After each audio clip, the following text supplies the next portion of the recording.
Le pouvoir de l'amour. Il n'y a pas 6 ou 7 merveilles dans le monde, il n'y en a qu'une, c'est l'amour. Jacques Prévert. L'amour est une énergie créatrice, qui est l'essence même de notre univers et de tout ce qui le compose. C'est pourquoi on le retrouve au centre de toutes les religions et croyances à travers le monde et l'histoire. Avec le temps, cette vibration a été personnifiée, pour lui donner différents visages et noms. Ainsi, auprès des Sumériens, elle prend les traits de la déesse Inanna, alors que pour les Égyptiens, elle est représentée par Isis. Chez les Grecs, les dieux Eros et Aphrodite en sont les emblèmes, alors que pour les Romains, elle est illustrée par Cupidon et Vénus. L'amour est une onde qui vibre à la fréquence de 528 Hz, un son très proche de celui de la planète Jupiter, la plus grosse planète du système solaire.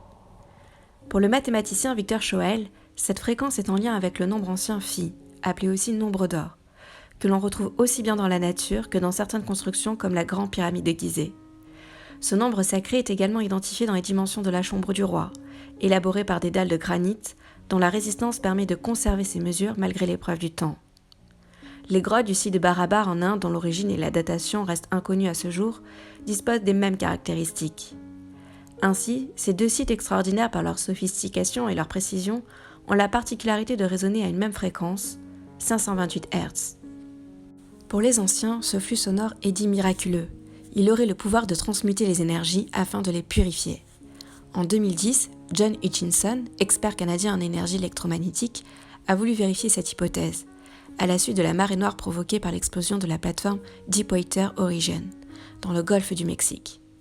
Il nettoya alors une partie de l'eau polluée en diffusant cette fréquence pendant plus de 4 heures, avec un résultat spectaculaire dès le lendemain, puisque l'eau retrouva non seulement sa vitalité, mais aussi sa richesse et la beauté de sa faune marine.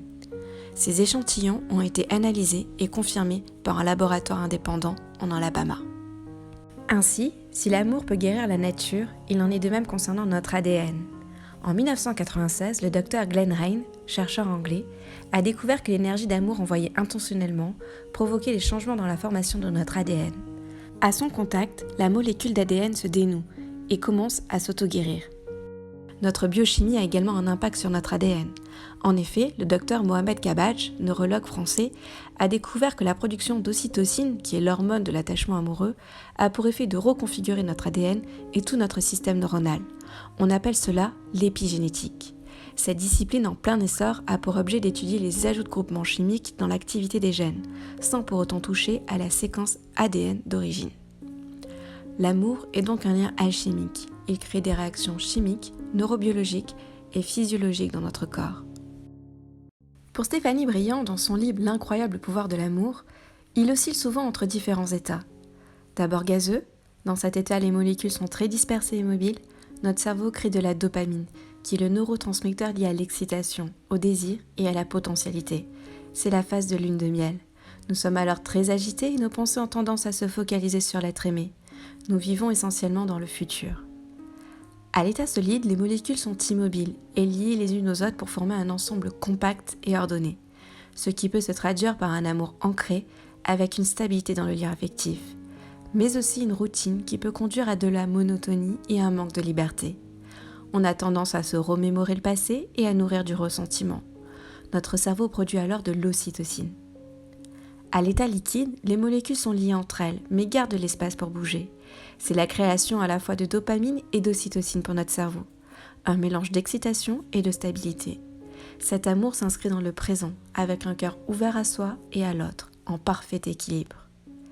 Enfin, à l'état de plasma, les constituants de l'atome se séparent et forment un mélange globalement neutre.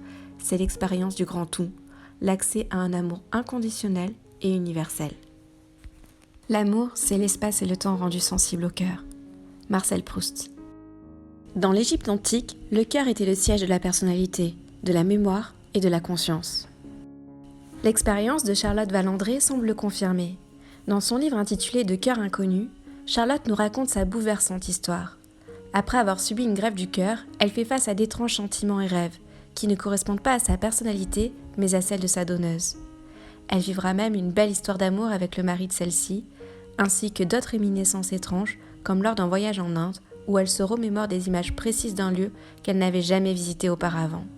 Le cas de Charlotte Vallandré n'est pas unique. Claire Sylvia, danseuse et chorégraphe américaine, reçoit elle une double greffe du cœur et des poumons. Mais à la suite de son opération, elle fait de mystérieux rêves d'un homme inconnu et ressent de nouvelles envies pour la bière et la malbouffe, des désirs bien éloignés de son hygiène de vie habituelle de danseuse professionnelle.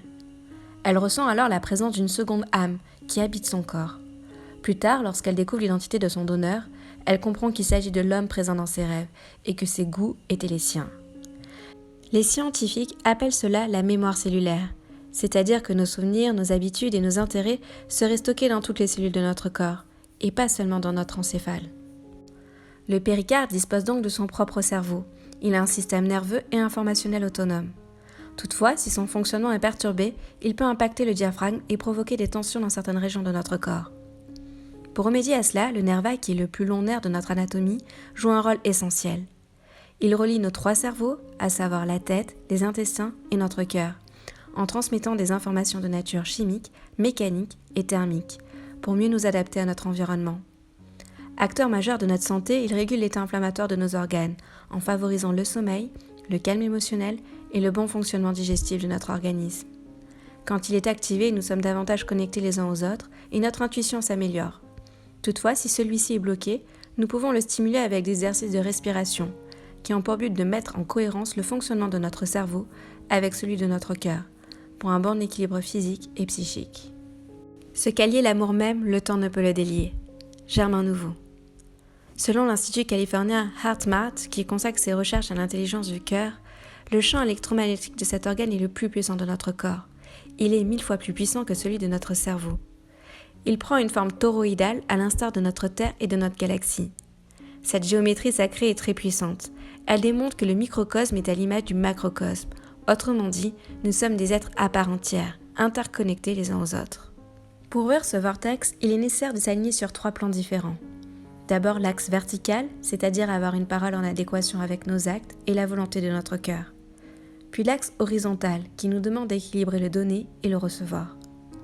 Une fois que ces 2 axes sont mis en place, la spirale du temps rentre en jeu et nous invite à transmuter les blessures du passé avant qu'elles ne déterminent plus notre futur. Ainsi, l'amour est au cœur de cette cible. Il unit et ouvre le champ de tous les possibles.